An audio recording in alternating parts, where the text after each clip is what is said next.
The story begins as a boy named Hiro meets God after he passes away, but he's offered a second chance at life.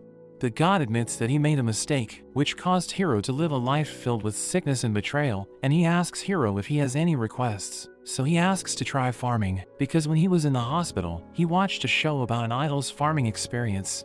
The god gets permission from the goddess of agriculture, and he gives Hiro an omnipotent farming tool before sending him to his new life. As Hiro wakes up in the new world, he's excited to finally have a healthy body, but he notices he's alone in a forest. He recalls that he asked to be away from civilization, but he thinks he's so far that no one will come there, and he realizes he doesn't have anything with him. He remembers the omnipotent farming tool that he was given, so he takes it out, and it turns out to be a hoe.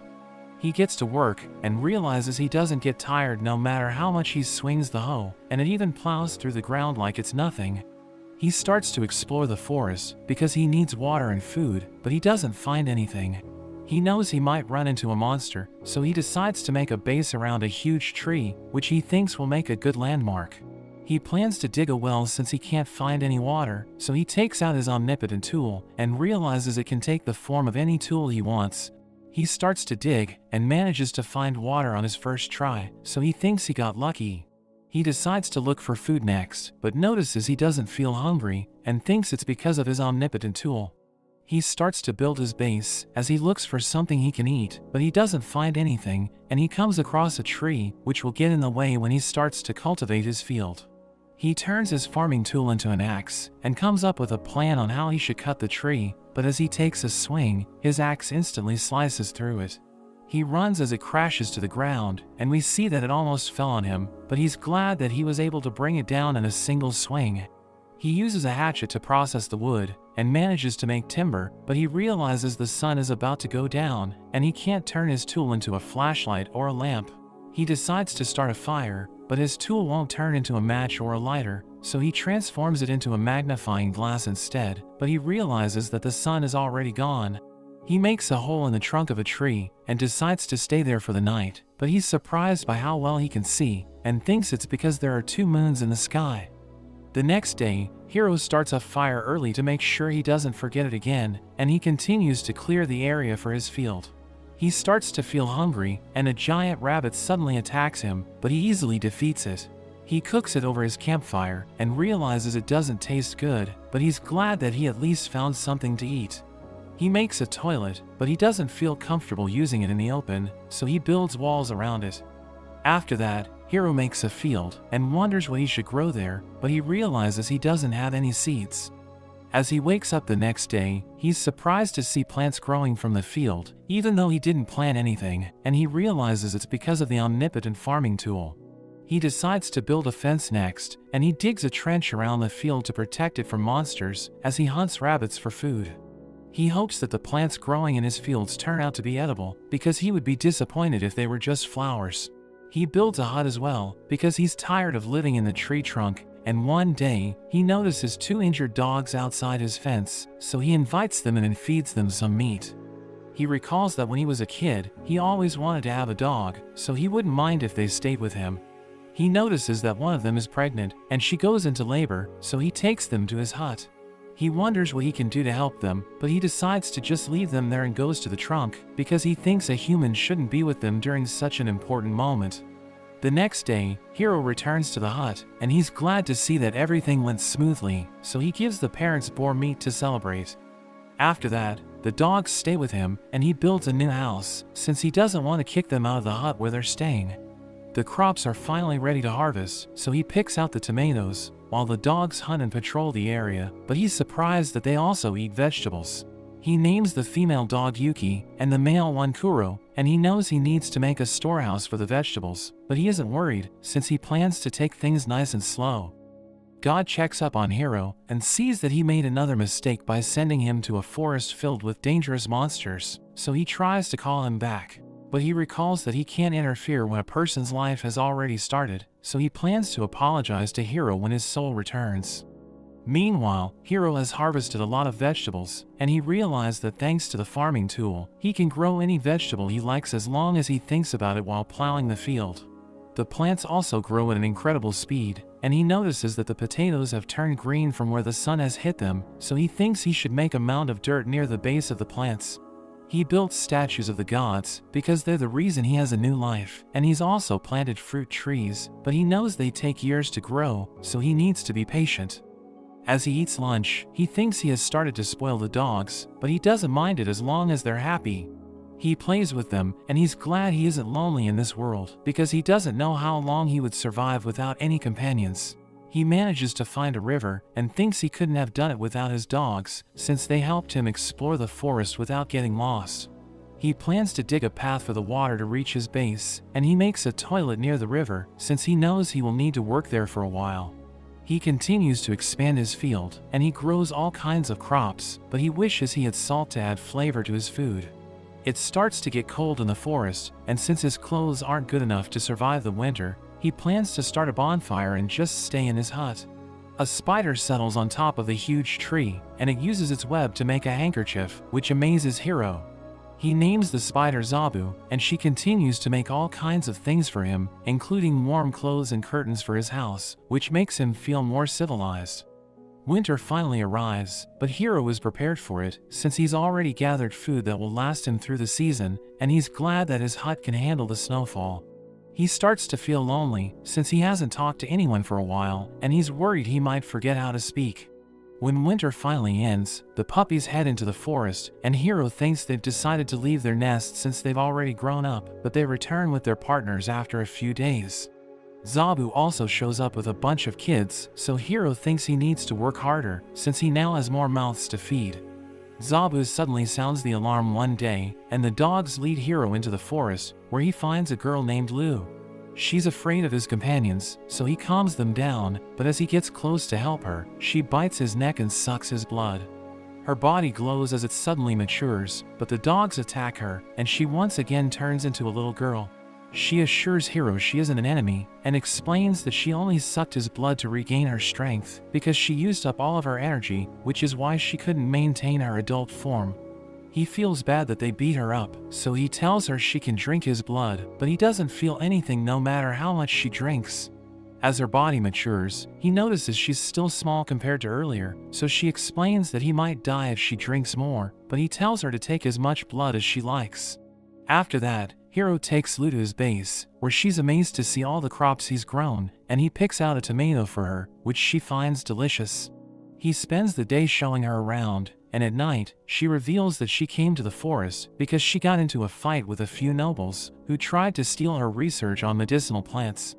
She thinks no one will come to the forest because of its reputation, but he has no idea what she's talking about, so she realizes he knows nothing about it.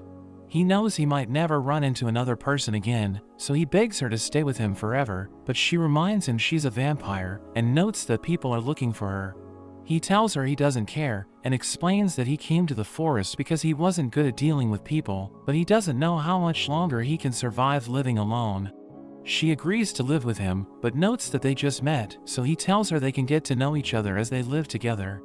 She thinks he wants her to marry him, so he explains he just wants her to live with him since he's lonely, but she becomes upset and reminds him that he told her to live with him forever. She wonders if she misunderstood it, so he tells her he meant everything he said, and begs her to stay with him again. She tells him to stop, because she already accepted his request, which makes him happy. The next day, Hiro wonders why Lu turns small, so she notes that it's for her own protection, because he won't think about touching her when she's in that state. She asks him if they can grow medicinal herbs, and he thinks they might be able to, so she tells him they need to look for the right seeds, but he tells her they don't need them. Hiro was glad Lu decided to live with him, because she used magic to light the place up, and even told him they're surrounded by salt, so he no longer needs to eat food without flavor. He shows Lu the fruit trees, and mentions that they take longer to grow than the other plants, but she's excited to see how they turn out. Zabu suddenly sounds the alarm, so they rush to check what's going on, and they notice a girl named Tia, who's been trapped by Zabu's webs. She cries for help, so he sets her free, and she uses magic to heal her wounds, but he notices that Lu is trying to get away. Tia recognizes her, and demands that she turn herself in, but the dogs attack Tia for acting hostile. They take her back to the base, and Lu tells her she went through the same thing, because her magic didn't work on the dogs. Tia wonders who Hiro is, so Lu blushes and notes that he's her husband, which shocks Tia. She tells him she's an angel, so he wonders if she serves God, but Lu notes that she's just part of a race of warriors that have more muscle than brain.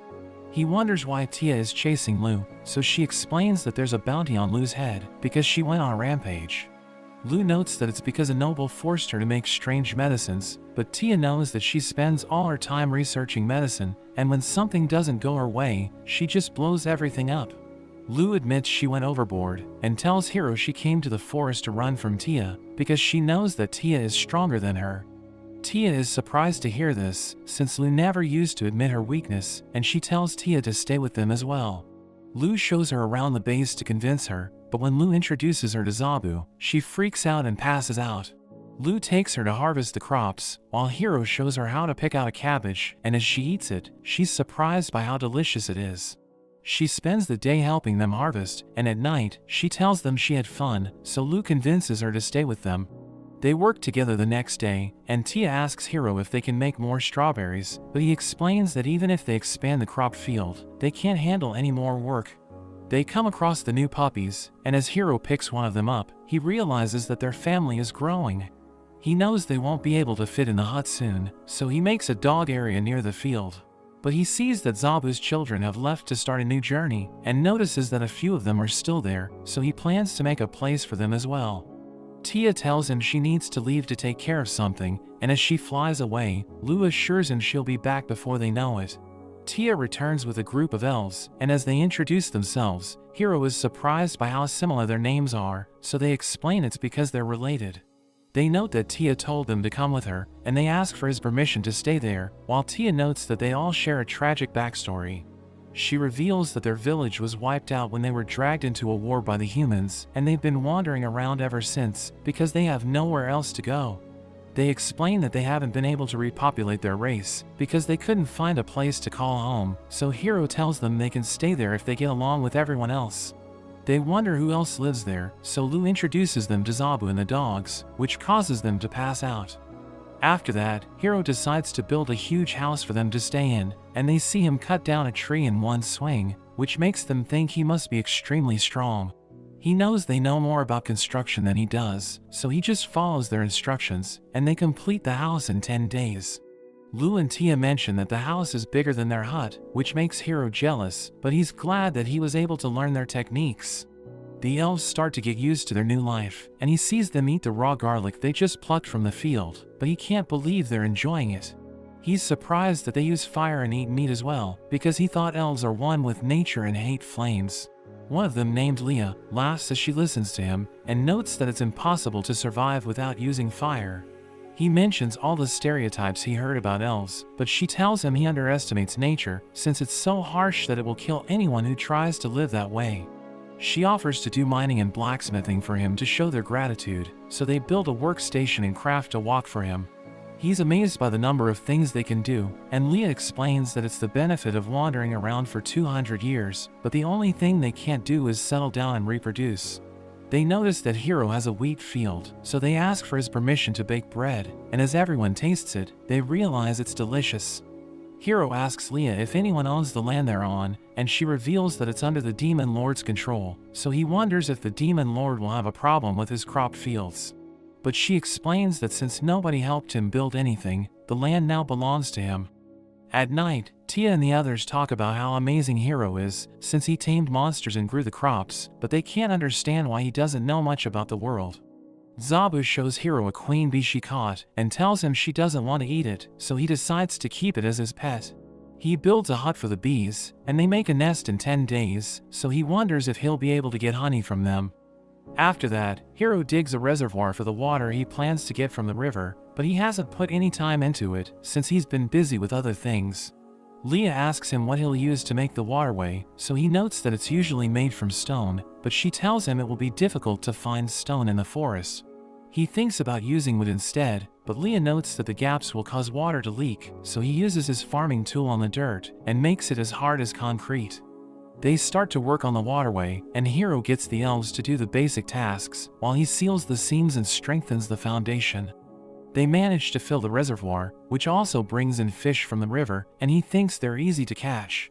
But a big one suddenly comes in through the waterway, so he cuts it up and cooks it. Lu and Tia aren't sure if it's edible, since it's from the forest of death, and he tells them to eat it, but they want him to take the first bite. He notes that it tastes like salmon, and everyone reluctantly tries it, but they're surprised by how delicious it is. Hiro tells them he plans to make a rice paddy, so he plows the field and fills it with water, but they don't understand what he's doing. He gives them seedlings to plant, and they have a hard time with it at first, but they eventually get the hang of it. The rice plants grow quickly, so the elves harvest them, and they get it done in the blink of an eye. He notes that they need to thresh the crops, so he copies a thresher he saw in a museum and shows everyone how to use it. He also teaches how to cook the rice, but Lu thinks he's chanting a spell, since they don't understand what he's saying.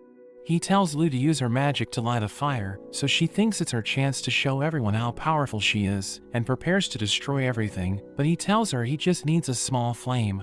He makes rice balls, and everyone finds them delicious, but when he prepares to eat, he notices that the elves have already taken all of them. After that, Hiro sees everyone clean themselves with magic, so he decides to build a bath, and tells everyone about his plan. They think they can just wash themselves in the river, but he explains that they'll freeze during the winter, and notes that taking a bath improves their health. As they work on the bathhouse, Hiro is worried about throwing their wastewater back into the river, so Tia tells him they can use slimes to clean the water, since they eat waste products. He thinks they're dangerous, but she tells him it isn't true, and leaves to find slimes for the bath. Hiro puts the slimes in the wastewater, and as he goes to get firewood for the bath, he notices a mushroom. He recalls that he hasn't eaten mushrooms, since he can't tell if they're poisonous, and he decides to grow the ones he's familiar with, but he forgets about the bath. After the bath is ready, Hiro tells everyone how to use it, but they don't understand what he's saying, so they ask him to show them instead.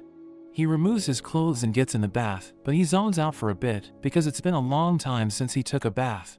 Everyone suddenly joins him, and they enjoy the experience, but he's embarrassed since he's surrounded by girls. The next day, the dogs bring more elves to Hiro, and Leah reveals that they also lived in the same village, but it's been 200 years since they saw each other. He allows them to live there as well, so Leah notes that they should build a new house for them, and take the chance to improve his house as well. They're excited to work for him, and Leah mentions that they should also start having children, but Hiro wonders how they plan to do that. Kuro notices that Hiro's female companions are increasing in number, and he thinks about how before he met Hiro, he lived alone in the forest. He had never lost a fight to a male, and thought he could do whatever he liked, but everything changed when he lost to a girl. They started to travel together, and he got her pregnant, so he was excited to have a pack, but they got injured when they fought a grappler bear. They had trouble hunting because of their injuries, and eventually arrived at the center of the forest, where even the grappler bear was afraid to come. He was surprised to see Hiro, since he didn't expect to see a weak human in the area, but he sensed limitless power from his farming tool. They thought their lives were over, but Hiro took them instead of killing them, so they decided to serve him as their master. Kuro is worried that Hiro doesn't know about their true nature, and we learn that they're vicious monsters known as Inferno Wolves. But he thinks everything will be fine, and he's just glad that his fate led him to Hiro. Leah shows Hiro and the others the new house, and they're surprised by how big it is, but he already knew it was going to be huge, because Leah had him put in a lot of work. She gives them a tour, and Lu and Tia are excited since they have their own rooms, but Hiro notices a locked door. He opens it, and sees a huge bed for 2 people, but he pretends that he didn't see it. Leah asks him to stay there for the winter, telling him to let them know if he wants to change anything, and he makes a statue of the dogs, which he puts right in front of the house. Lu and Tia ask Hiro what they will have for dinner, so he notes that he'll prepare curry, but he's never cooked it before. They harvest the ingredients for the curry, and he takes them to gather cumin first, telling them it gives the curry its smell.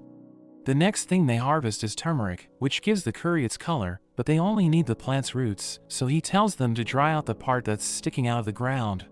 As he picks out cilantro from the crops, the dogs smell it and run away, so Lu and Tia realize they can use it against them. Hiro gathers all the ingredients, but he notices that Lu and Tia aren't with him, and Leah is the only one there to help him. They start to prepare the curry, and she likes the way it smells, so she's excited to eat it. Hiro realizes he forgot to make naan, and thinks about making rice instead, but he wants to eat naan with the curry. He knows it's usually made inside a stove, but it can also be prepared in a pot, so he makes enough for everyone to eat.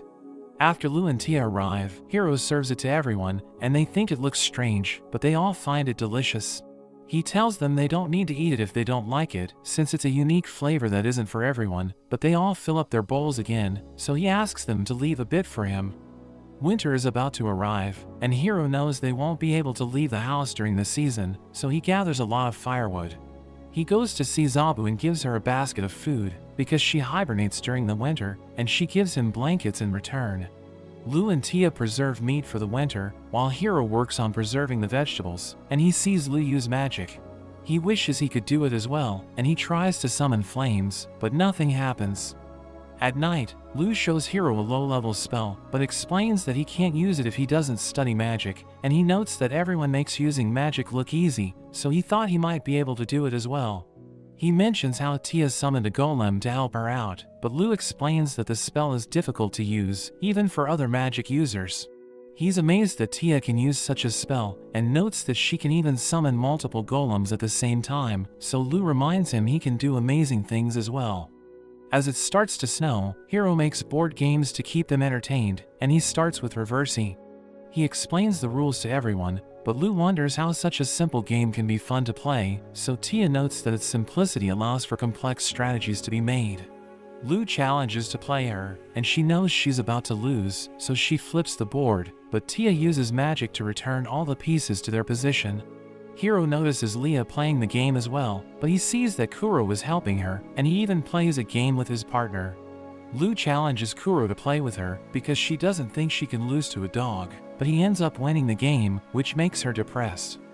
After that, Hiro plays mahjong with Kuro and the others, and he thinks Kuro isn't smart enough to understand the rules, so he plans to avenge Lu, but Kuro ends up winning again. Hiro makes a mini bowling game, and they label the pens as criminals, because Lu doesn't understand why they need to knock them down. He manages to bowl a spare, while Lu hits a strike, and he wonders if everyone likes bowling because of how simple it is. After winter ends, Zabu suddenly sounds the alarm, and they notice a wyvern flying toward them. Hiro wonders if it will just pass over them, but it shoots a fireball, so Lu and Tia block it with a barrier. Hiro doesn't know what to do, because he knows that even if they try to run away, it will just follow them, so he has no choice but to fight it. His farming tool suddenly transforms into a spear, and he throws it at the wyvern, which summons a barrier to defend itself. The spear breaks through it and destroys the wyvern's wing, so he recalls it and throws it again, blowing a hole into the wyvern's chest. They check its body, and Hiro wonders if it's common to run into a wyvern, so Tia tells him it's an incredibly rare creature. He wonders if someone sent it to go after them, but they think it isn't the case, because no one would let such a rare creature go off on its own. He wonders if they can eat its meat, and the girls note that it's said to be incredibly delicious, so he cooks it for everyone. Lu asks Tia if she could have blocked his spear, so she notes that she doesn't stand a chance against it, because it was so strong that it broke through the 3-layer barrier of the wyvern. At the Demon Lord's castle, 3 of the 4 generals have a meeting, and one of them, named Beezle, reports that a wyvern was defeated in 2 blows. The other generals think it's impossible, but Beezle tells them not to panic, and notes that it's their duty to remain calm, but one of them resigns from his position. The next day, Hiro thinks about how even though the wyvern's meat was delicious, he still feels like it's missing something important, and he decides to make wine. Everyone gathers the grapes, and he tells everyone to stomp on them, while he changes the barrels when they fill up. Tia slips on the grapes, and she wishes they had a way to maintain rhythm, so the elves start to sing a song from their village. They enjoy the experience, and Tia tells Lu to join them, so she makes Hiro come with her as well. We see God as he watches Hiro, and he's glad that Hiro is happy, but he tells the goddess of agriculture to forgive him for his actions. She reminds him that he mistakenly punished an innocent man, and when he tried to help Hiro, he ended up sending him to the forest of death. On top of that, he also gave Hiro the spear, which is so strong that it could drain his life force in an instant. God explains that Hiro will be fine, since he gave him a perfectly healthy body, but she refuses to listen to his excuses. She's also angry since the statue Hiro built of her is of an old man, and she tells the god to sit for 300 years as punishment. Meanwhile, Zabu sounds the alarm, and Hiro goes to check it out, but he sees that Zabu has captured another girl named Flora, who turns out to be Lu's sister. She notes that when she heard Lu was chased to the forest by the infamous black-hearted angel, she came looking for her, but Tia knows Flora was referring to her. Hiro tells Flora to stay there as long as she likes, but she doesn't understand why he's Lou's husband, so she notes that he's in charge there, and he's also the master of the Inferno Wolves. Flora apologizes for being rude, and he's surprised to learn that Kuro and the others are wolves, but he doesn't understand what Inferno means, so Kuro shoots fire out of his mouth to demonstrate his powers. At night, Hiro treats Flora to dinner, and she's amazed by how good the tofu tastes, so he tells her it's fermented out of soybeans. She writes down everything he tells her in a magic notebook, and she's excited that she's found something to research, telling him she'll make sure everyone tastes his cooking. She returns with her maids after a month, and the head maid Anna tells him to use them any way he sees fit, but he tells her she doesn't need to be so formal. He notices that Flora also brought cows with her, which makes him excited, because he can use their milk to make butter. Tia notices everyone else has a group of their species, but she's the only angel there, so she brings her underlings there as well, along with a chicken for Hiro. After that, the maids take care of all the chores, but they aren't great at cooking, so he teaches them everything he knows, and they prepare a dish out of killer rabbits for him. Hiro checks on the angels that Tia brought, and wonders why they're wearing battle attire, but he realizes that Tia plans to have them act as their security. As he thinks about how much the population has increased, Leah brings even more elves with her, and he wonders why there aren't any males among them. She reveals that none of them survived, but they aren't worried about it, because they plan to repopulate their species. Hiro gathers all the representatives to name the village, and Luz suggests naming it after him, while Anna thinks they should name it after the forest. He doesn't like their ideas, but Zabu points to a door, and as Hiro opens it, he sees the huge tree outside, so he names their town the Great Tree Village. He throws a party to celebrate the occasion, and everyone starts to call him the mayor, so he notes that they will decide that in the future, but they tell him he's the only person suitable for that job. Beazle visits the village, and after he gives a gift to Hiro, he mentions that the Demon Lord wants to talk to him about his settlement. Hiro thinks he will demand taxes for living on his property, and wonders if he should talk with Lu and Tia before doing anything, but he knows he's the mayor, so he needs to step up and take charge. He tells Beazle that if the Demon Lord is willing to accept them on his land, they will pay 10% of their harvest as tax payment. But he wonders if he started too low on the percentage, since Beazle doesn't seem to be happy. He immediately accepts Hiro's proposal and draws up a contract, which mentions that they will pay 10% of the harvest from the fields. But if the Demon Lord is interested in anything else they produce, they will need to trade for it. Hiro sends Beazle back with a gift, and he wonders if he did a good job, so Lu mentions that he was great, since paying taxes means they're under the Demon Lord's protection. Tia is surprised that Beazle accepted the 10% payment. The agreement makes the Demon Lord officially recognize them as residents, and his officials can't correctly measure how much they harvest during the year, so Anna tells Hiro he did an excellent job. Lu checks out the gift Beazle gave Hiro, and realizes it's an almighty medicine that can heal any injury, so she's excited to use it. Meanwhile, Beazle tells the other generals that Hiro and his village are under their protection, which makes them wonder why Hiro would do that, since he's strong enough to take down a wyvern. They think Hiro might have a hidden motive, and Beazle explains that he had no choice but to accept his proposals, because the Vampire Queen and the Angel of Annihilation were with him. On top of that, Hiro had a pack of Inferno Wolves, as well as an army of High Elves, and the group that took him to see Hiro was a trio of killer angels. So he thought that if he didn't accept Hiro's offer, they would have executed him on the spot. He shows them the gift Hiro gave him, and one of them, named Gratz, realizes they're just apples, so he eats one of them. Beazle notices the clothes the apples were wrapped in, and realizes they were made by a great demon spider, and they can't believe it, because demon spiders are so powerful that the previous demon lord couldn't defeat them. The ruler of the dragons, named Drime, visit Hiro with a man named Gucci, and they give him a gift, but he wonders what they're doing there. Gucci notes that Drime's lair is south of their village, and even though they're quite far apart, they still consider him their neighbor, which is why they have come to offer a formal greeting. Hiro wants to invite them inside, but Drime is too huge to fit in his house, so Gucci tells him to transform into his human form. As Drime drinks alcohol, he tells Gucci he wants to stay there, but he reminds Drime that he needs to protect their home. He notes that he can intercept any attackers from there, but Gucci tells him they can't overstay their welcome, so they end up flying back.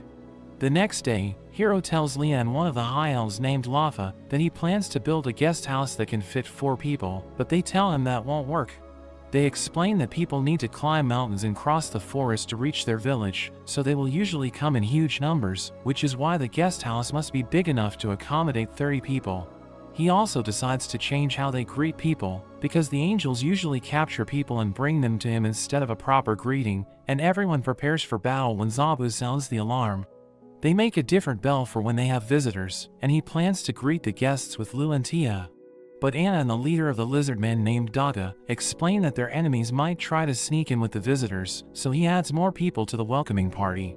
He tells Flora to watch the guests who stay there until nightfall, but she offers to watch them the whole time instead, and he realizes she and Lu can go without sleeping for several days. After that, a group of people visits the village, and their representative Garf reveals that they're from another village called Howling, and explains that they have come to build connections. Lu asks him if he has other companions, so he explains that he doesn't, but the dogs catch the ones hiding behind the trees. He apologizes and explains that they got left behind, but she warns them to be on their best behavior, since there are dangerous people in the village. They head to the guest house, and the maids welcome them, but Tia suddenly locks the door. She notes that everyone who has come there has brought gifts, but Garf and the others came empty-handed, so they will be treated with less hospitality. Hiro notices the food being served to them is basic, so Anna explains that it's because they didn't bring any gifts, and she doesn't want to serve them wine, but he makes sure they get at least 2 glasses per person. He feels sorry for them, but Tia tells him to get rid of such emotions, because they need to find out what they're after. Hiro asks Garf about the Howling Village, and he learns that they survive by hunting and mining, but they're in trouble because their relation to the human village they trade with has become unstable. They're looking for someone else to trade with, and Garf mentions that they want to deal with physical objects instead of money, because their village doesn't have any currency. He wants Hiro and the others to come to their village to get the materials, since it was incredibly difficult for them to get there, but Hiro explains that they will face the same issue as well. Garf notes that they know how to navigate the forest better, because they've been living there for a long time, and Hiro accepts his proposal, since he can just have Kuro and the others carry the materials. Hiro asks him what he wants to trade, so he notes that they plan to give objects made from ores in exchange for food, and Hiro accepts the deal. As they prepare to leave, Garf apologizes since they didn't bring a gift, and explains that they don't have that custom. He promises to get them something next time, even though it won't be something fancy since their village is poor, but Hiro tells him it's the thought that counts.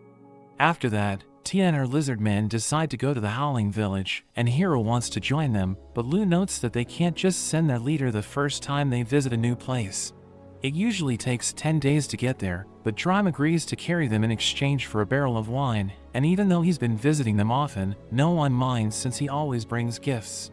As Tia and the others return, she mentions that the people of the Howling Village were scared of them at first, but everyone started to gather around them when they offered free samples. Drime is sad because she also gave them his wine, but Hiro tells him he can drink as much as he likes during dinner, which cheers him up.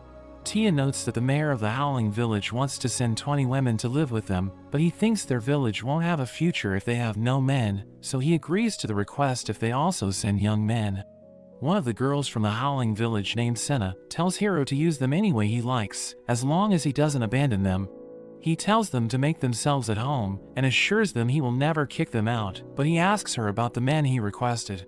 She reveals that she brought 3 of them, but he sees that they're just kids, so the elves realize they need to wait for them to grow up.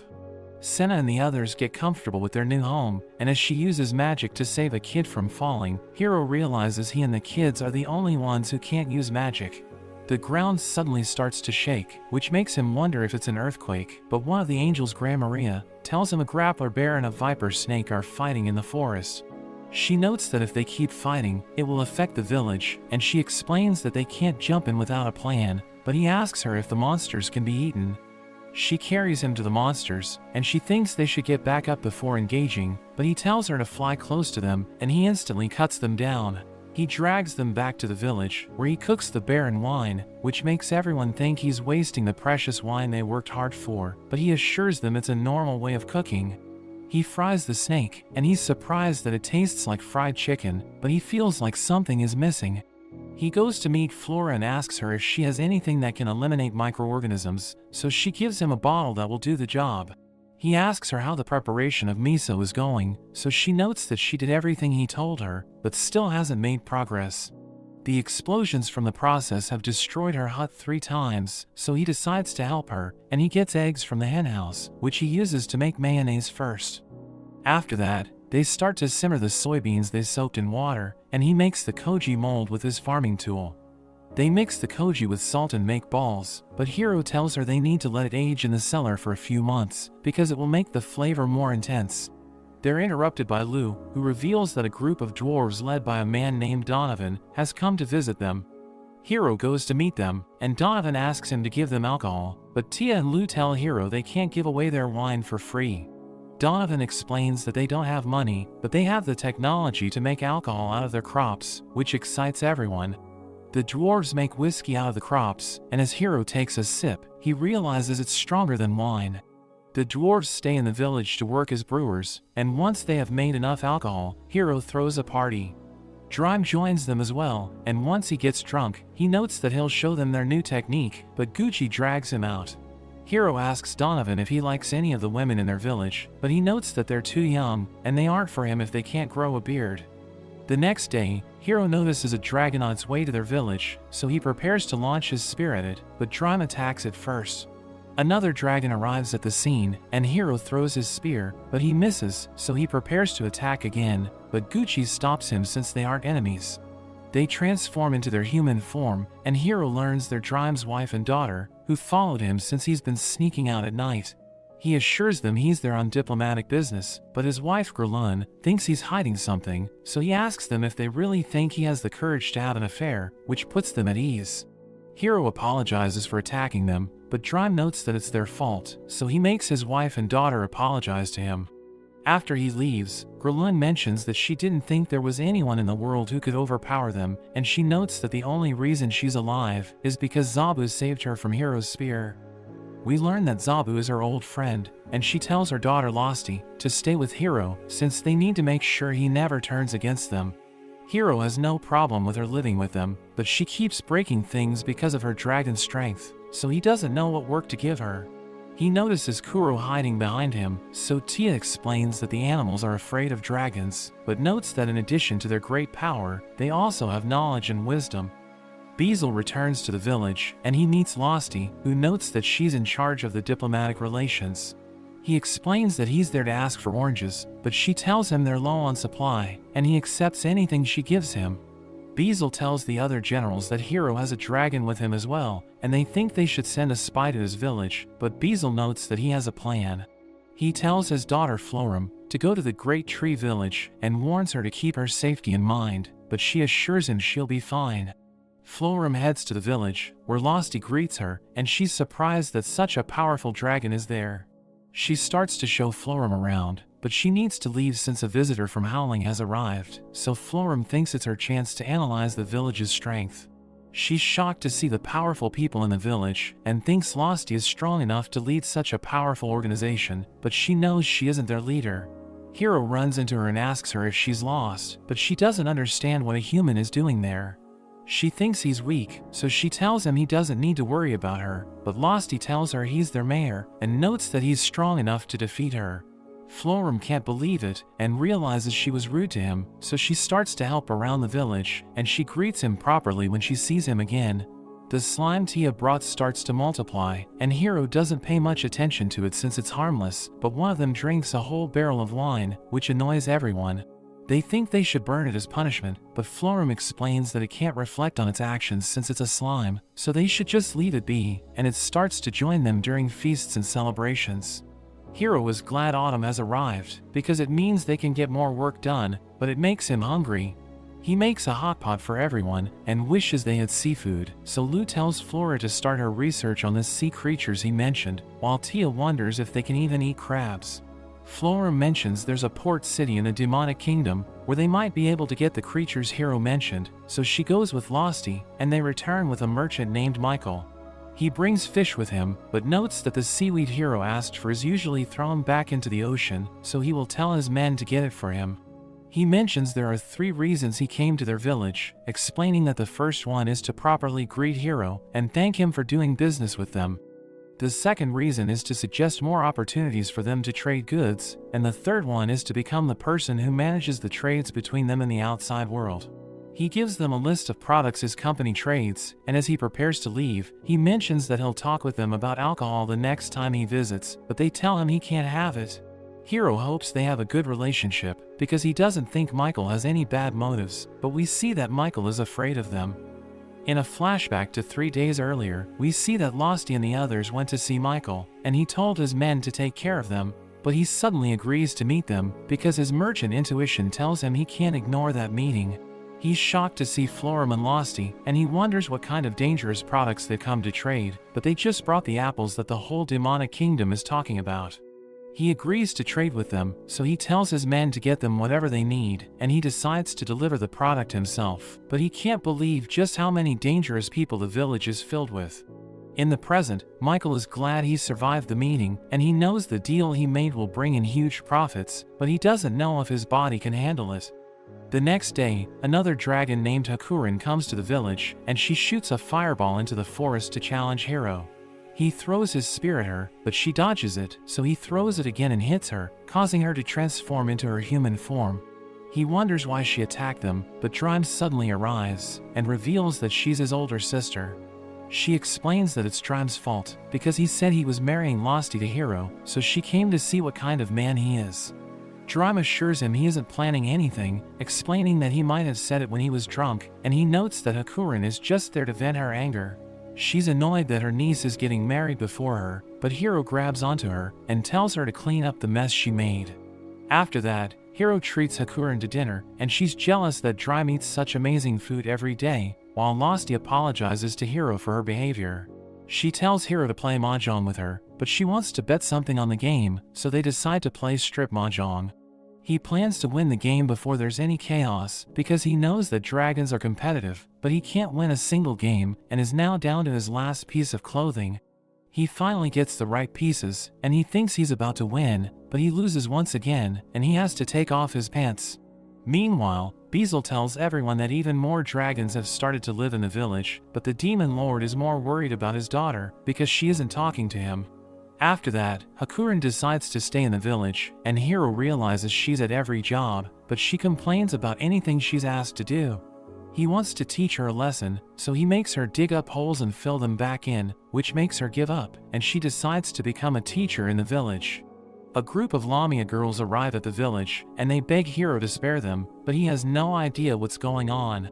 They explain that the younger animals from his village decided to clear a dungeon they found in the forest, which made them leave their home. After discussing what to do with Florum, he decides to trade the gems they've mined for food, and he tells them to wear clothes the next time they visit. After that, the Lamias start to work as delivery girls for the village, and Hiro decides to grow more crops, since they've been trading a lot. At the Demon Lord's castle, a group of girls tell the Princess Yuri that the Great Tree Village plans to use Florum as a hostage, so Yuri decides to attack them. Beezle tells Florum about Yuri's plan, and she's confused because she sent the castle reports of how dangerous the village is, but he reveals that no one believed anything she said. He tried to convince the Demon Lord to stop Yuri, but he's too soft on his daughter, so Florum needs to stop the invasion. She knows that if the wrong people in the village learn about the attack, they will destroy the demonic kingdom, so she thinks she needs to stop the invasion without the village's forces. The next day, Florum orders the Lamia to attack Yuri's army, and the soldiers realize they don't stand a chance, so they immediately surrender. Florum makes the girls who convinced Yuri to attack the village stay there, and she tells Hiro he can dispose of them if they do anything suspicious.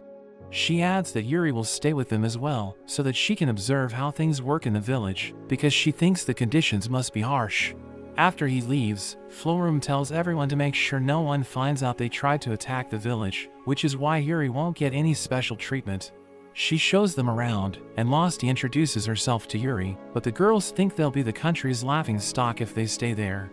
They try to run away, but they're caught by the wolves and Zabu, which makes them realize they can't escape. Florum shows Yuri the Inferno wolves, and she's surprised that she can play with them, because they're supposed to be vicious beasts.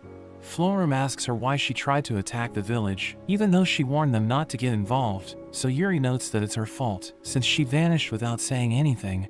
She heard that Florum was taken hostage, which is why she came to save her, and she's annoyed that Florum is acting like they aren't childhood friends, so she assures Yuri she'll explain everything. At night, Hiro is glad that Yuri and the others have adapted to the village's lifestyle, and he wonders why Lu's height hasn't changed throughout the day, so she explains that her transformation magic isn't working. The next day, Yuri decides to do farm work, which surprises her followers, but she makes them help as well. She prepares to leave the village, and Senna gives her a basket of food made from the wheat they harvested together, but the other girls decide to stay there, since they want to repay everyone's kindness. At the castle, the Demon Lord tells Beezle that Yuri has been acting strange ever since she returned, and Beezle notes that she has matured, but the Demon Lord wonders if she met a man. After a while, everyone harvests their pre-winter crop, but Hiro realizes their crops no longer fit in the storage house. He tells Losty and Hakurin they can give the extra food to their parents, so Losty drops it off at Drime's house, and she also takes the crops to Michael for trading. He tells her about a monster that attacks their trade vessels, so she defeats it and takes its meat back to the village. Hakurin carries the crops to her parents, but on her way back, she finds a group of mountain elves and brings them back to the village. Their leader Yao tells Hiro they live in the mountains, but they've been having trouble finding food, which is why Hakurin brought them there. Yao notes that they will leave if Hiro doesn't want to have them, but he tells them he's just thinking about where they will sleep until he builds a house for them, which makes them happy. Yao mentions that they will at least hunt their own food, but she can't catch anything, and Hiro tells her not to hurt herself. She notices that he's trying to make pottery, but the soil that he has isn't good for it, so she finds better quality soil and makes different items for him. Leah tells Hiro that Yao has found a new dungeon in the forest, and she thinks it must be dangerous, but they send a team to investigate it. At night, as Hiro takes a bath, Florum catches the girls who came with Yuri outside the bathhouse, and they tell Florum they plan to wash his back to get on his good side, but she convinces them not to do it. As the survey team returns, they tell Hiro they found a bloody viper in the dungeon, and they suggest sending an extermination team to get its meat. He wonders if it's important, so Yao notes that it improves the relationship between husband and wife, and it's also said to bless people with children, but he explains that they need to talk to everyone before they make a decision. Lu suddenly gets sick, but she assures everyone she's fine, and notes that she's been craving sour foods. Senna mentions that someone in the Howling Village had the same symptoms, and Hiro wonders what happened to them, so she reveals that they had a baby, which shocks everyone. As Hiro wakes up, he runs into Lu and asks her if she's okay, so she tells him he doesn't need to worry about her. He thinks about how he wakes up at noon, because Anna and the other maids insist on waking up before him, and Anna tells him it's his job to keep an eye on things around the house. She mentions that the wine slime broke in last night, and drank an entire barrel of wine, but they had put that barrel to make sure it doesn't get near the other barrels, so he's glad their plan worked. It's time for breakfast, but everyone can't fit in the dining hall, so they split into 3 groups. He notices that Flora is tired, and she explains it's because she hasn't made any progress in making miso, but he tells her to rest. Gran Maria tells him the killer rabbits tried to break in yesterday, but Kuro and the others caught them, and she doesn't mind them trying to sneak in, because it gives them more meat to eat. He thinks about how the angels are incredibly lazy when they're off duty, and they can't do any chores, but they make up for it by protecting the village.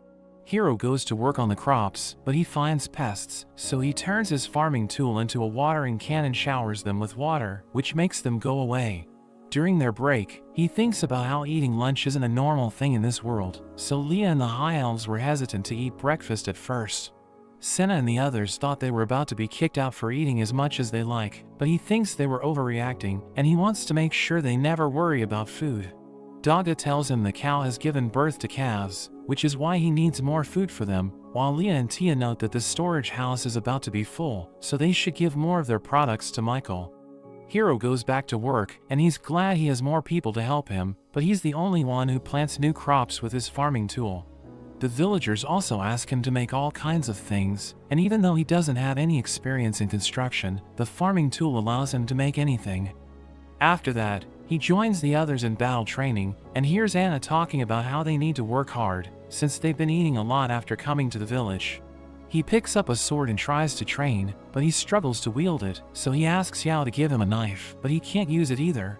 He realizes he isn't good with normal weapons, so he decides to just stick to his spear. At night, Anna presents a new dish to Hiro for dinner, but Lu thinks it's too sweet, so he tells Anna she should only serve dishes she's confident in.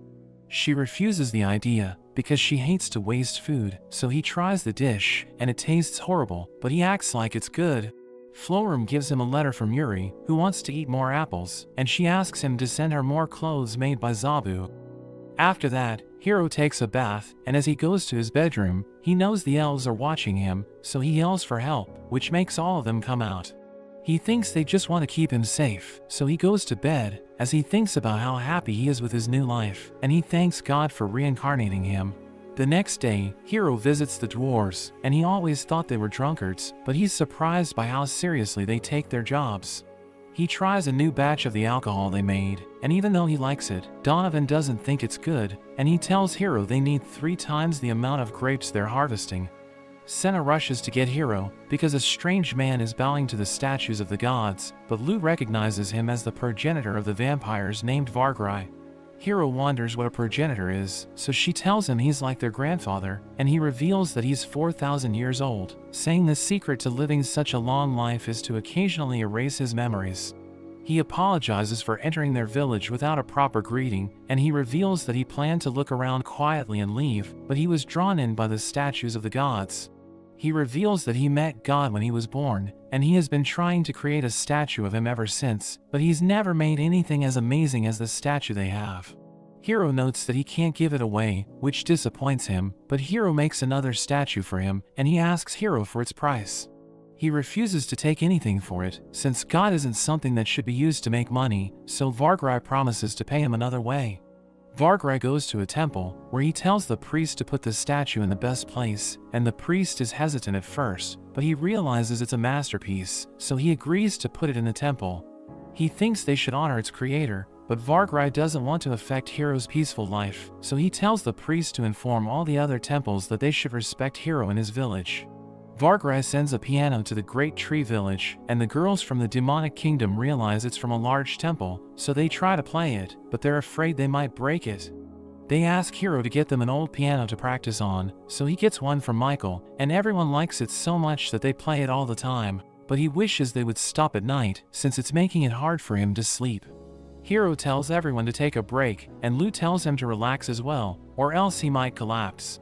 She reveals that the girls have told her to exercise a little, and notes that a few of them have already given birth, which makes him relieved, since he knows nothing about it. At night, Tia and the others ask Lou if she needs anything, so she notes that she's fine, but the only thing hard for her is that she can't drink anymore. The next day, they tell Hiro to sell all the alcohol, because they want to stop drinking it for Lou. He's glad to see how devoted they are, but he explains that alcohol tastes better the more it ages, so if they can control their urges, it will taste even better when they drink it. Donovan asks Hiro if they've done something wrong, because no one is drinking their alcohol, so Hiro tells him what's going on, which puts him at ease.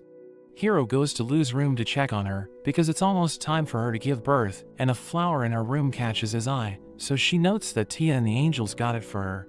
They're interrupted by Yao, who gives her the mountain elf's secret medicine, while Losty gives her a gem that helps with magic recovery.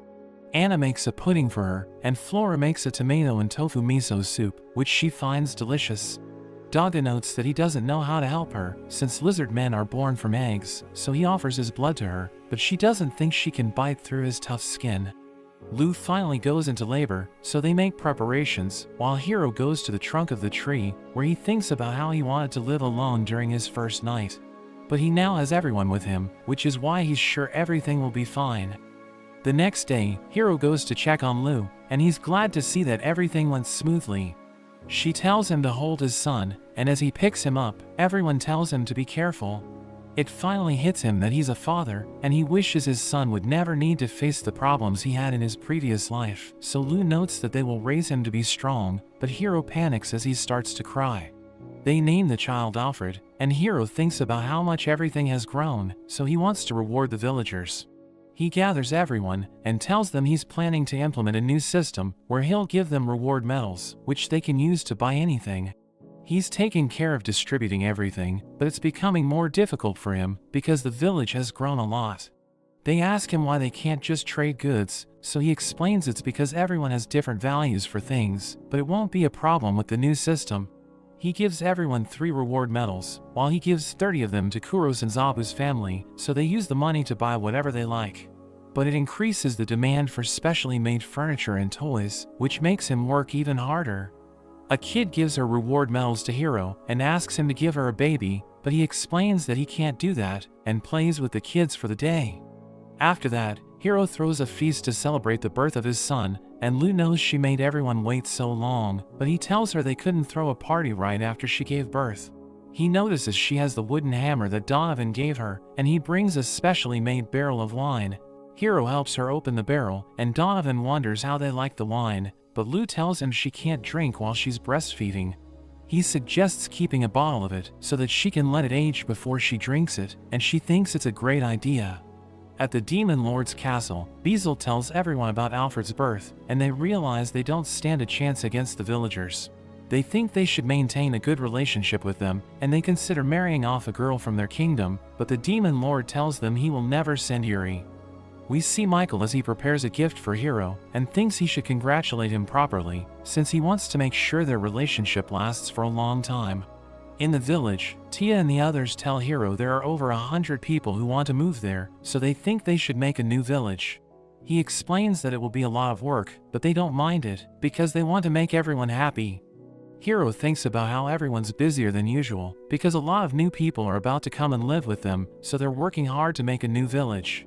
Anna serves them lunch, and he's excited to try it since it's a new dish, but Tia thinks they should share it with everyone, so he mentions that he'll give it to them.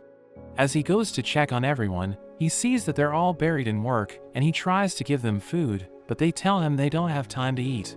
Hakurin touches Losty's nose with a feather, which makes her sneeze, and it blows up the documents in front of them. Everyone can't believe what just happened, but Hiro calms them down, and notes that Florum is getting more people to help them. She arrives with girls from the demonic kingdom, and before Hiro leaves, he tells her to give everyone the food he brought after they calm down. Gran Maria reports that she has scouted the area, and she didn't find anything dangerous, while Leah tells Hiro she sent her out, and notes that they should check out the spot for the new village. He wonders if he should pack a meal for the road, but she tells him not to worry about it, since they aren't going too far. She mentions that they will make the new village downstream, but it will be far from the river, so that the villagers can't seize control of it. He doesn't understand what she's talking about, so she notes that she's taking precautions in case there's a rebellion, and tells him they need to be prepared for anything. After that, everyone tries to clear the forest to make a road between the two villages, but they can't even cut down a single tree. Hiro transforms his almighty farming tool into an axe, and cuts down the trees to clear a path to the river, where they build a bridge. He thinks it's too small, but Leah explains that if they make it too wide, monsters will be able to cross the river. Hiro clears the area for the new village, and they build irrigation ducts as well, but Daga tells Hiro to rest while the others do the work for him. Hiro builds a statue of Zabu, and wonders if he should make it bigger, but Lou reminds him he's supposed to be resting. He thinks about how hard he had to work when he was alone, since he didn't even have nails, so he's glad everyone's there to help him. Hiro realizes everything's going smoothly, and Leah asks him if he knows how many people will stay there, but he tells her he has no idea. They're interrupted by Gran Maria, who gives them a message from Drime, which mentions that he's currently bringing the new residents. As Drime arrives, Hiro notes that he should have at least sent a messenger, so he explains that he sent a wyvern, but he ended up getting there first. He introduces the Minotaurs who are about to move there, which surprises Hiro, because he expected them to look like monsters. Their leader Gordon introduces himself to Hiro, and mentions that they've been exiled from their village, so they were wandering around looking for help. Drime notes that they're struggling to support their children, which is why he brought them there as soon as possible, and Hiro tells Anna to prepare food for them. She makes rice porridge, and he wonders if there's something the Minotaurs can eat, but no one knows anything about their kind. A lizard man named Narf mentions that he used to live with Minotaurs, so he talks to them and makes them feel comfortable. After that, Hiro shows the Minotaurs their new home, but they realize the houses are too small for them, so Hiro thinks they need to come up with a solution. Florum tells him Basil is bringing the new residents as well, but they notice he's exhausted when he arrives. He explains that the situation took a sudden turn, which is why he had to use teleportation magic to get everyone to safety, so Hiro tells him to rest. He notices that the new residents are centaurs, but their leader Gruld tells him to stop staring at her. She introduces herself as a relative of a viscount and tells him to make arrangements, but a girl named Letitia explains that everyone's busy at the moment. Gruel tells them to do something about it, but Letitia reminds her that she came there looking for help, so she needs to change her attitude. Gruel becomes angry hearing this, but Letitia reveals that she's the daughter of Count Daura, so Gruel realizes she's nothing compared to her and apologizes for being rude. Letitia asks Hero to let her help them, since they're connected to her family, but he wonders if everything's okay at her home, because the war might create refugees, but she tells him it's nothing to worry about. They take the centaurs to their new home, but the houses are too small for them as well, so they ask the Lamia to let the centaurs stay with them while they think of a solution. After that, a group of girls arrive at the village, so Hero introduces himself, but they don't say anything. The tree stump they're holding starts to talk, and she introduces herself as their representative Igu. We learn that the girls are tree spirits that can turn into plants, and they transform into trees whenever they encounter monsters, but if they're damaged, it takes them a while to turn back. He wonders why Igu turned into a tree stump, so she explains that it allows her to travel easily, and notes that their lands suffered after the humans cut most of the trees. But Michael told them about the village, so they decided to go there. He asks them what they want to eat, but she mentions that Michael showed them the amazing fruits from the village, which means the soil must be good. Hero takes them to an empty field, but they just stand on the soil, and Igu mentions that they only need water, sun, and soil. Hero thinks the houses that they built will finally be put to use, but Igu notes that they need sunny outdoor spaces, so he tells her he'll build huge windows, but she explains that they prefer to live outside. They give the houses to the kid minotaurs, while the centaurs live in the stable, and the tree spirits stay in the fields. Tia notes that they need to prepare food and other necessities for everyone, and Leah isn't too thrilled about it, since it means more work. But Hero tells her they need to design new houses as well, and it makes her excited. The next day, Hero gathers the representatives of the new residents, but Gruel bows in front of him, so he tells her she doesn't need to be that formal, since they will all be living together. Letitia tells him to act high and mighty, so he tells Gruel to raise her head, and notes that he expects great things from her. He appoints Narf to take care of the Minotaurs, while Letitia will attend to the Centaurs, and a girl whom Senna recommended for a higher role named Mamu will help the tree spirits. He decides to build separate villages for the Minotaurs and Centaurs, and he asks Losty and Hakurin to help clear the area so they transform into dragons, but he tells them not to burn the trees. He points in the direction he wants to make a road, so Losty punches a tree to clear a path, but Hakurin refuses to be left behind, so she clears a path as well. She taunts Losty because her kick was stronger, so Losty notes that she wasn't going all out, but Hero stops them since they might destroy the entire forest. They build tall houses for the Minotaurs, and as Hero sees how big the furniture is, it makes him feel like a kid. But he notices their beds are different, so Gordon explains that they're designed to make sure they don't hit their horns. Hero visits the third village, where they have built stable-like homes for the centaurs, and he wonders why they don't have doors. Gruel explains that they will have problems using normal doors, so they will use curtains instead, and we learn that they use sliding doors whenever it rains. Lou wonders why Alfred is in a bad mood, so Anna plays with him and makes him laugh, which makes Lou wonder what she's doing, but Anna tells her it's a secret. They complete the houses after a month, and they're glad everything was finished before winter, but Florum wonders what they will name the villages. Hero wants to just number them for the time being, but she notes that they shouldn't change the names once they're decided, since it's difficult to rewrite documents. Tia thinks they should make Gordon and Gruel the mayors of villages 2 and 3, but the others think they need to make it clear that Hero is above the other mayors, so they consider giving him another title. Iga wonders when they will make a village for her people, but they have no plan for that, which makes her sad. Hero plans to put them at important points because they seem to be comfortable staying put, and he'll have them relay information since they can communicate telepathically. Tia proposes putting them in Village 1 as well, since no one is living there, and everyone would feel bad if all their efforts went to waste. Narf and Letitia tell Hero they have a problem, and reveal that the Minotaurs and Centaurs haven't been able to hunt anything, which surprises him since he thought hunting was easy. He thinks about how the Inferno Wolves always did the hunting for them, but Tia explains that it isn't a problem for them since they're extremely strong. Hero decides to make sure everyone stays away from the woods, and he also wants to put more guards in each village, so he plans to talk to Kuro and Zabu about it. He asks Mamu if the tree spirits have the same problem, so she mentions that they're pretty strong, but they ambush their targets to take them out, which is why they can't fight a lot of enemies. Hiro makes everyone build a field in their village, since he plans to make them self-sustainable without hunting, but nothing grows in the fields. Gordon asks him what season they plant the seeds in, but he has no idea, since the almighty farming tool lets him plant anything he likes, and he's the only one who can use it.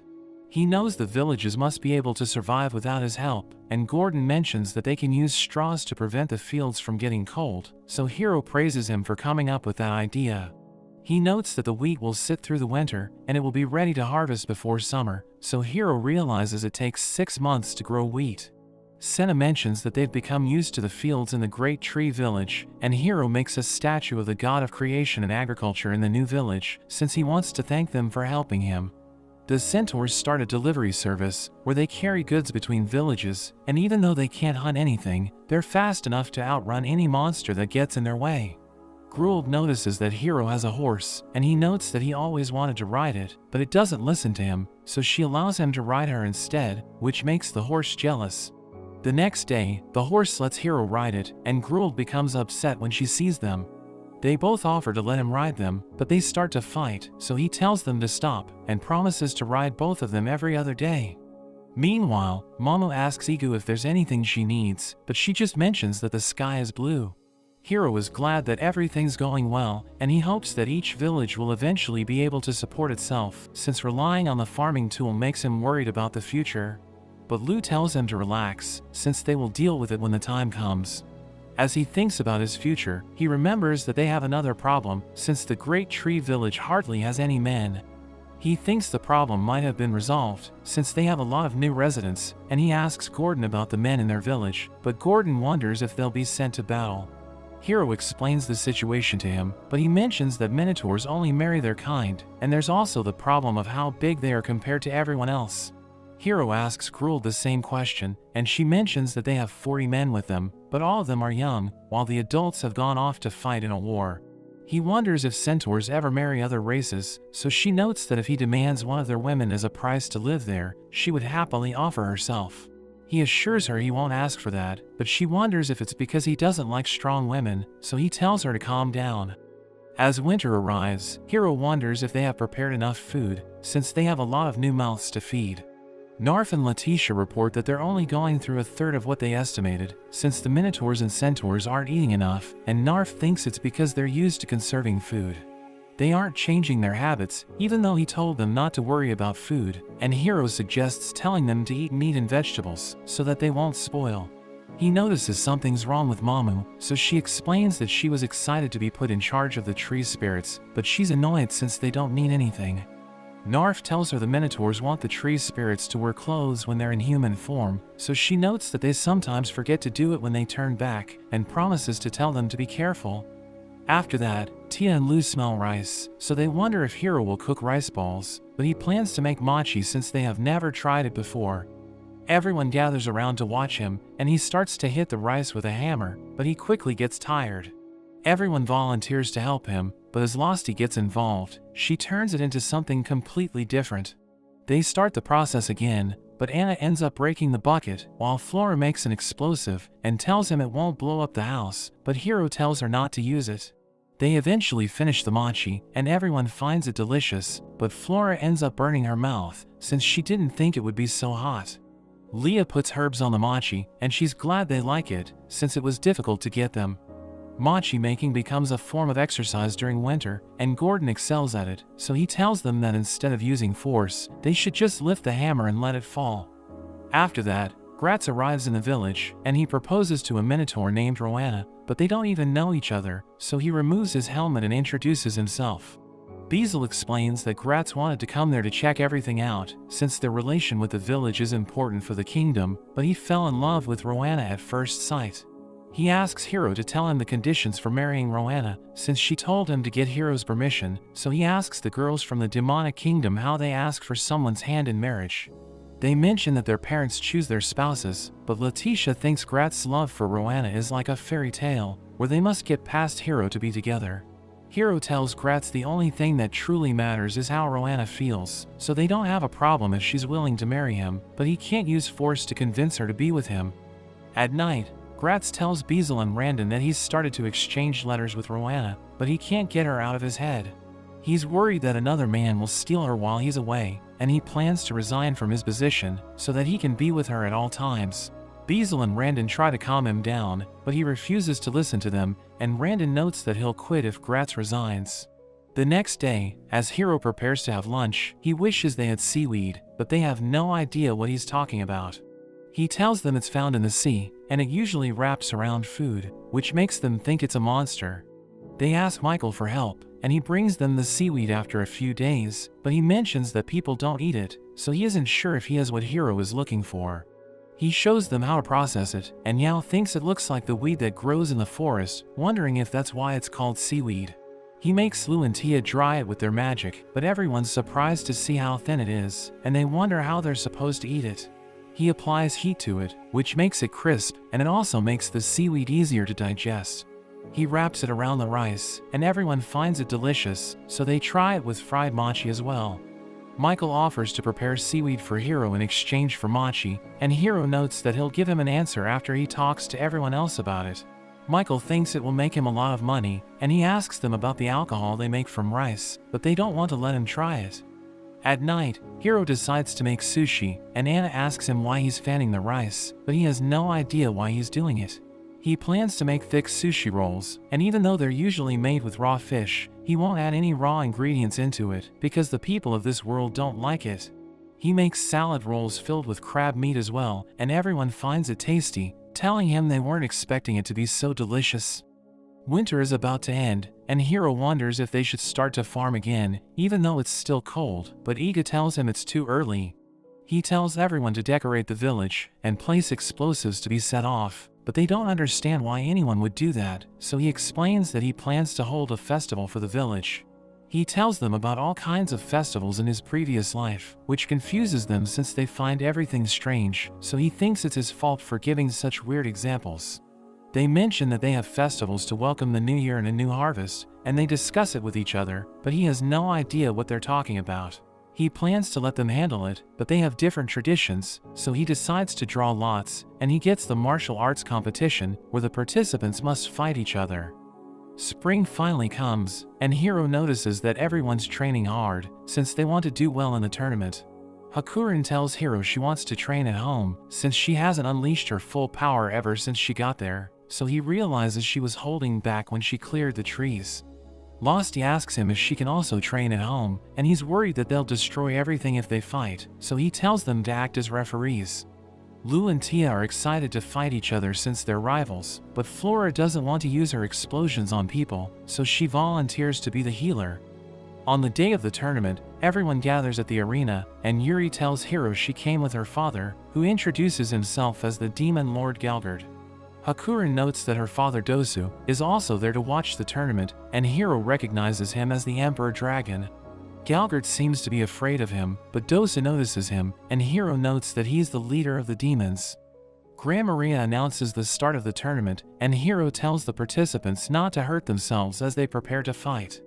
We learn that the fighters in the general division will compete first, and they can win by throwing their opponents out of the ring, or breaking the bands on their heads. Mama fights a girl named Rosalind, and they start to clash, as Hero realizes they're taking the match seriously. Mama lunges at Rosalind, who disarms her and destroys her headband, so Losty announces that she has won the match, but she mentions that she needs medical attention.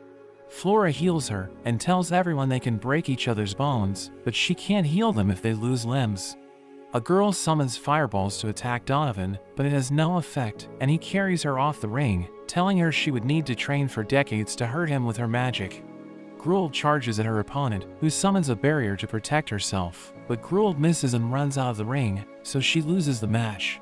The final match for the general division is between Floram and Senna, and Floram launches her wind strikes, but Senna dodges them and throws her to the ground.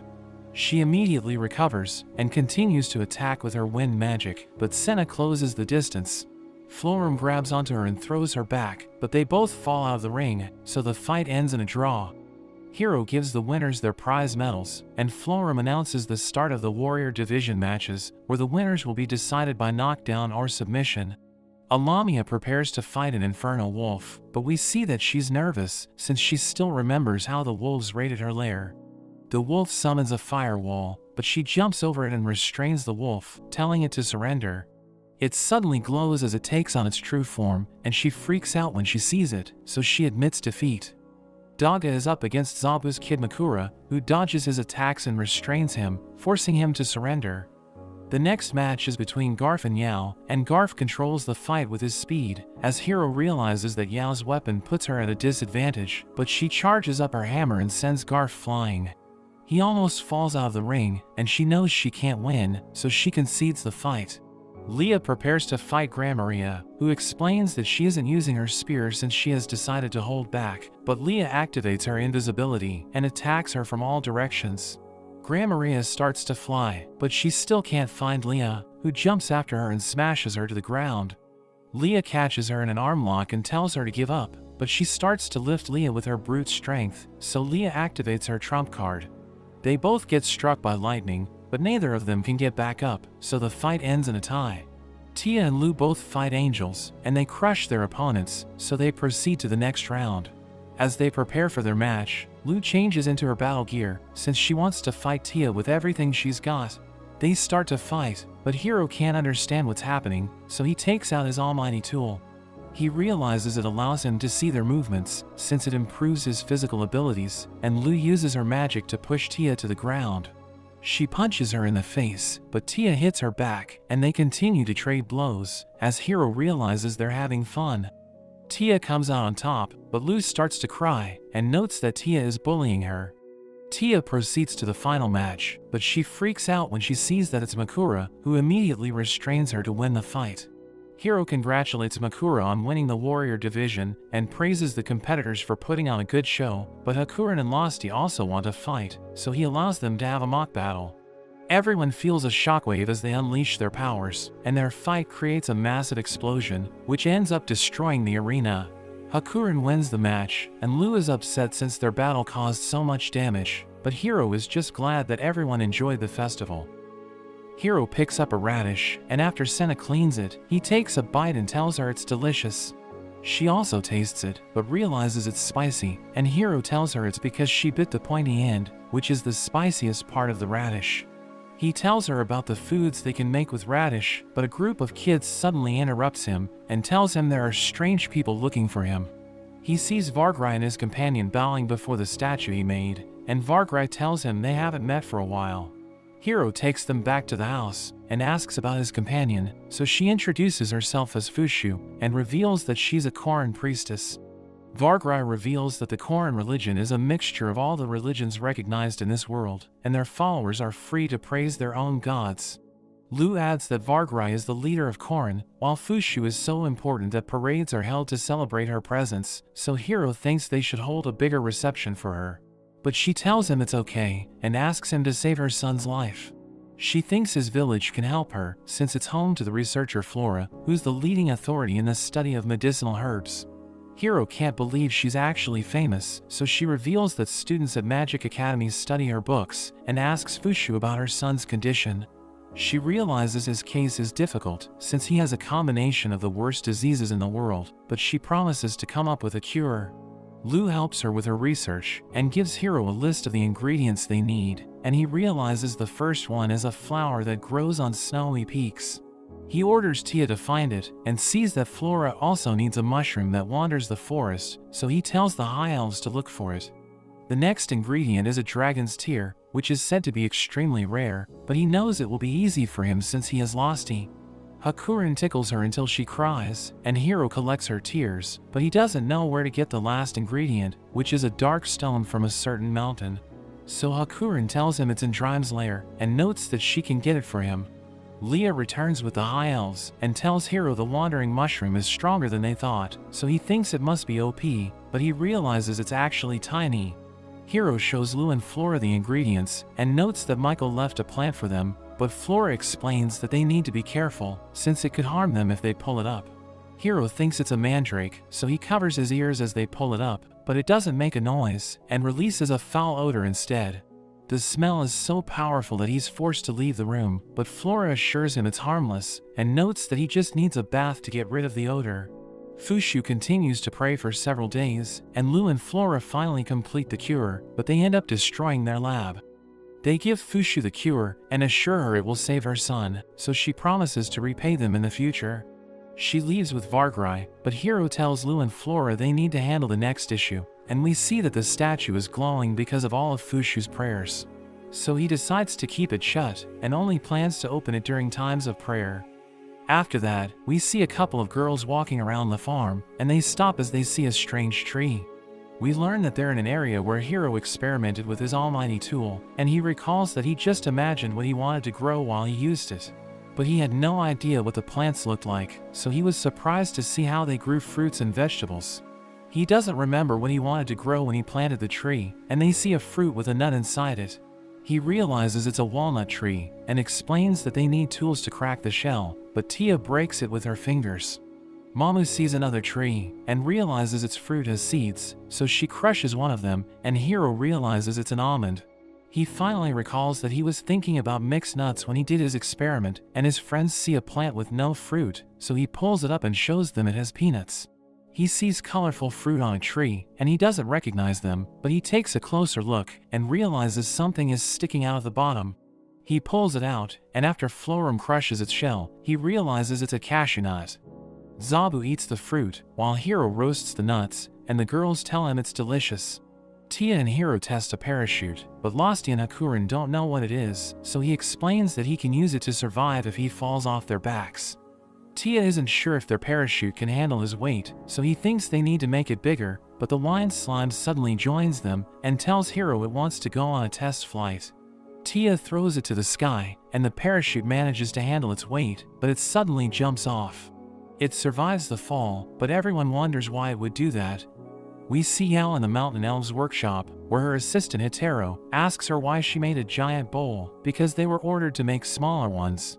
She thinks it's better than a regular bowl since it's bigger, but its shape doesn't hold, and Hitaro tells her to make it smaller. We learn that they grew up together, and Hitaro was supposed to be the leader of the elves, but she let Yao take the position since she thinks she's better suited as an assistant.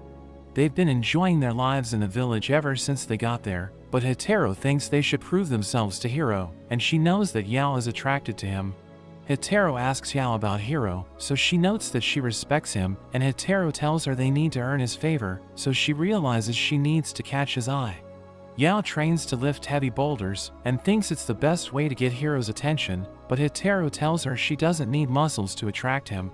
She knows that the other residents are far stronger than her, but thinks she must defeat them to win him over, so Hitaro realizes she doesn't get it, and decides to show her what she means.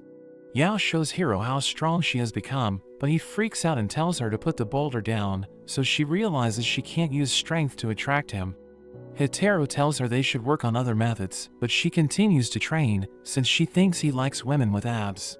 Hitaro tells her to train her lower body instead, and notes that she must do it for her people, but she starts to do push-ups to grow her chest, so Hitaro tells her to stop being a meathead. Hiro's minions capture a group of harpies and angels, and he asks Gran Maria if she knows them, so she explains that she once asked for their help, because her angels couldn't patrol the villages by themselves. The daughter of an angel leader, Kia, tells Hiro to let her go, and notes that they mean him no harm. But he wonders why they charged in aggressively, so she explains that they did it to preserve their people's pride. She scolds Gran Maria for going against their customs, and notes that she didn't go through the trial to claim a husband, so Hiro realizes there's a misunderstanding. Gran Maria explains that angels are a race of women, so they need to marry men from other races to multiply, but the men must first go through a trial to test their worth. She notes that the angels aren't supposed to live with him, since he still hasn't passed the trial, and he thinks they should explain the situation to Kia. But Gran Maria knows she won't believe them, since she's extremely stubborn. He sets her companions free, and explains everything to them, telling them he won't punish them if they agree to serve Gran Maria. The harpies accept his offer, but the angels don't know what to do, and Gran Maria knows that they don't want to betray their future leader. Hiro explains that he'll punish Kia for attacking the village, but he promises not to hurt her if the angels beg for forgiveness, so they apologize for their actions. He welcomes them to the village, but Kia still refuses to apologize to him, so Grandma Maria tells him to take on the trial, since it's the only way they can convince her to stop being hostile. Hiro asks Kia about the trial, so she tells him it comes in 5 parts, and the first one is a test of wealth, where he must give over 700 gold coins to the angels. She thinks his village is so poor that he can't give her anything of value, but he gives her a dark stone, and reveals that he also has crystals. She knows that the stone is already worth 1,000 gold, so she takes it and tells him he has passed the first round. She reveals that the second part is a test of intelligence, and explains that he must beat her in a game where they take stones each turn, and notes that whoever takes the last one loses. He easily defeats her, and she asks for a rematch, but she loses again, since he already knows the secret to winning the game. She explains that the third part is a test of strength, where he must defeat the person she assigns to him, and she thinks he won't pass since his opponent is extremely dangerous. But she notes that it's Lou, and Grandma Maria laughs since she knows it will be easy.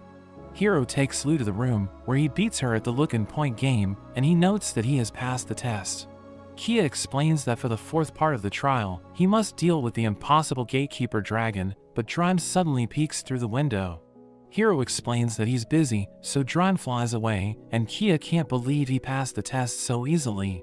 She notes that for the final test, he must win in heads or tails, and he knows it's a game of pure luck, so he just tosses the coin.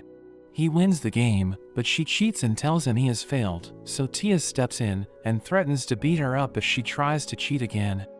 After that, Tia explains that she stayed out of sight because she didn't want to scare Kia.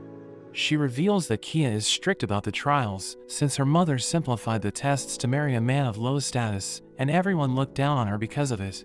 Hiro finally understands why Kia was rude to him, and she apologizes for her actions, so he forgives her and welcomes her as his guest. Kia and her companions spend time with the villagers and help them secure the borders, so Tia is glad they now have more people on Sky Patrol. Grandma Maria tells her they can now stay in the village for as long as they like, since Hiro passed the trial, and they're both glad they can continue to serve him. After that, a dragon appears in the village, but he transforms into his human form and begs Hiro to let him stay there. We learn that he's Hakuren's younger brother Domine, and he notes that he's afraid of something, so Hiro wonders if it's a natural catastrophe. But Domine suddenly senses a dangerous presence, and another dragon appears. She joins them in her human form and introduces herself as his fiancée Quan, but Hiro wonders why he's afraid of her, since she seems easy to get along with. She starts to talk to him, but he freaks out since she looks intimidating, and Hakuren tells her not to bully him, but she explains that she would never do that. She thinks she's the one being bullied, because he's always avoiding her, and she wonders if he ran off since he has another woman. Hiro tells her he wants to talk to Domine, and they head outside, and Hiro stops him as he tries to escape.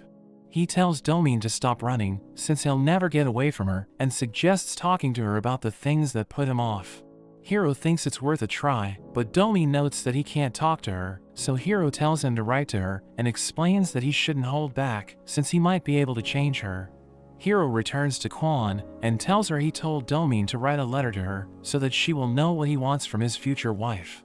She notes that she'll give him anything he wants, but Hiro explains it isn't that simple, and tells her to write a letter for him as well. She explains that she needs to borrow a room, since she doesn't want anyone to see what she'll write, and Hiro realizes she's actually a decent person.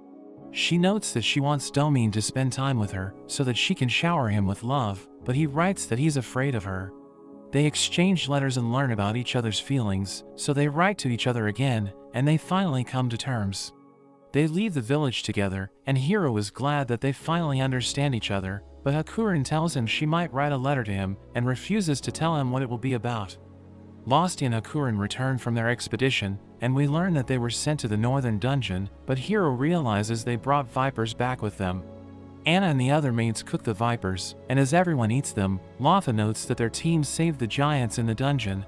She adds that they found a place filled with hot water, and Hiro thinks it must be a hot spring, so he decides to send another expedition immediately.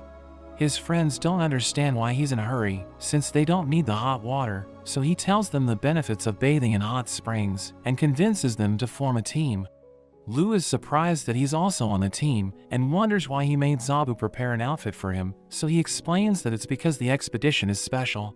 He notes that they must proceed with caution, but Vargrai suddenly appears, and Hiro allows him to join them.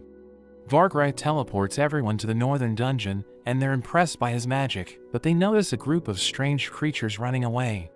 Losty notes that they're giants, and Hiro tells them he wants to talk to them, but they completely ignore him.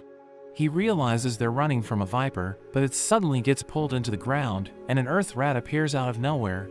It charges toward Hiro, but Losty and Hakuren send it flying, and the others blast it with their spells. But the ground suddenly shakes, and the wolf senses danger, so it pushes Hiro back. Another earth rat bites the wolf, so he cuts it down with his almighty tool, and rushes to check on the wolf, but it hugs him while it's covered in saliva, so he changes back into his normal clothes. The giants thank him for saving them, and he asks them if there are a lot of earth rats in the area, so they explain that it isn't usually the case. But a part of the dungeon collapsed after his friends killed the vipers, and the rats started to come out of the hole. He realizes his friends caused trouble for the giants, so he apologizes on their behalf, but the giants tell him it's okay, and explain that they don't blame his friends for the mess. He wants to seal the hole, but Tia explains that it's better to just eliminate the threat, and they divide into 2 teams, so that they can clear the hole and find the hot spring at the same time. Hiro's team searches the area, and Leah senses that they're close to the water source, but a giant bear suddenly appears behind them. It creates a shockwave as it screams, but Hiro cuts it down with his almighty tool, and Gran Maria can't believe he defeated it in one hit.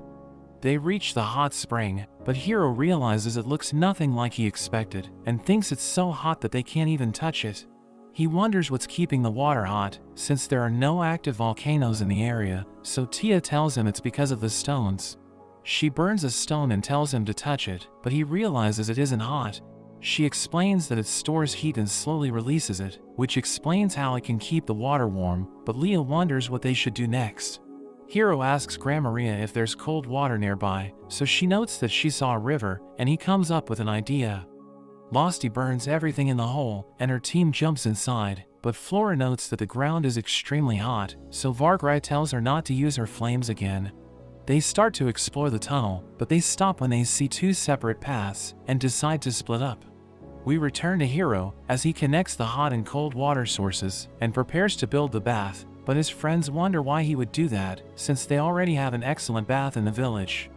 Kia joins them, and Hiro tells her to help them carry lumber across the river, so she uses her magic to get the job done, and the lizard men start building the hot spring. Lou and Flora continue to explore the tunnel, and they think about turning back, since there seems to be no end in sight. But Losty is against it, since she doesn't want to return empty-handed. They see a strange boulder with writing on it, and they realize they can return to the surface, but a group of undead creatures suddenly descends toward them.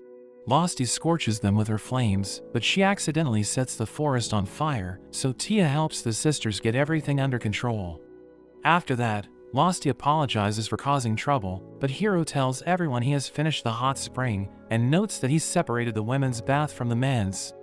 That evening, the girls take a bath together, and they enjoy the experience, so they decide to go there whenever they need to relax. We see the angels in the sauna, where Kia notes she needs to find a worthy husband, since she's their next leader. She thinks Hiro is perfect for her, but she knows it's too late since he's already married, and she considers marrying Alfred when he grows up, but they think she's ridiculous since he's still just a baby. We see the leader of the undead in the tunnels, but Hakuren suddenly kicks its head off, and her companions watch her as she defeats its minions. Its head returns to its body, but she continues to attack it, and it begs her to stop, but she doesn't listen and ends up burning it with her fire. The next day, Vargrai's team heads to the hot spring, and he tells Hiro how Hakuren defeated the undead leader. Hiro asks him about the girl they brought with them, so he reveals that she's the undead leader, and explains that she transformed after Hakuren defeated her. He notes that she lost her memories, and thinks she's no longer a threat, so he decided to take her with them. Hiro asks for her name, so she tells him to call her Urza, but notes that her name is the only thing she remembers. In a flashback, we see Urza as she awakens from her slumber, and she doesn't recall how she ended up as the undead leader, but she receives an order to break the seal on the land. She decides to do it since she has nothing better to do, and summons golems to help her complete her task. They dig a tunnel and reach a black stone, which is one of the cursed objects she's looking for, but she senses more of them, so they continue to explore the area. She finds a cave filled with skeletons, so she raises them as her minions, and they help her dig the tunnel.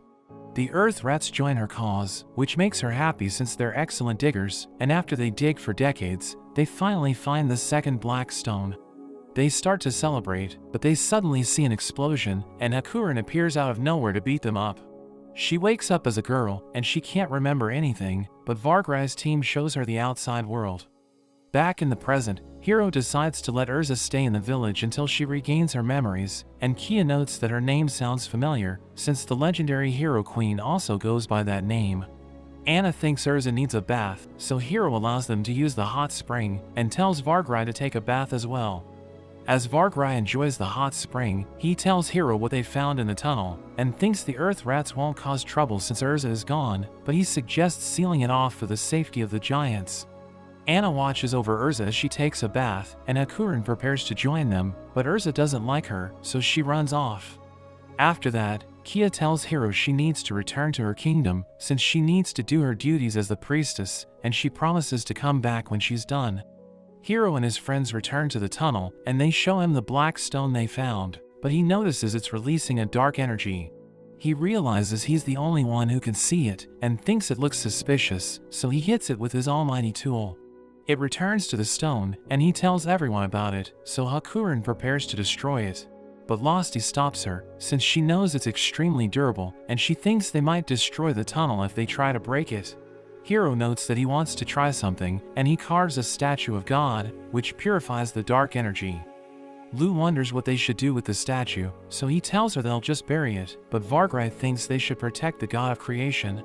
He helps Hiro make statues of gargoyles that come to life when someone approaches the god's statue, and he thinks there are other black stones in the tunnel, so he suggests purifying them as well.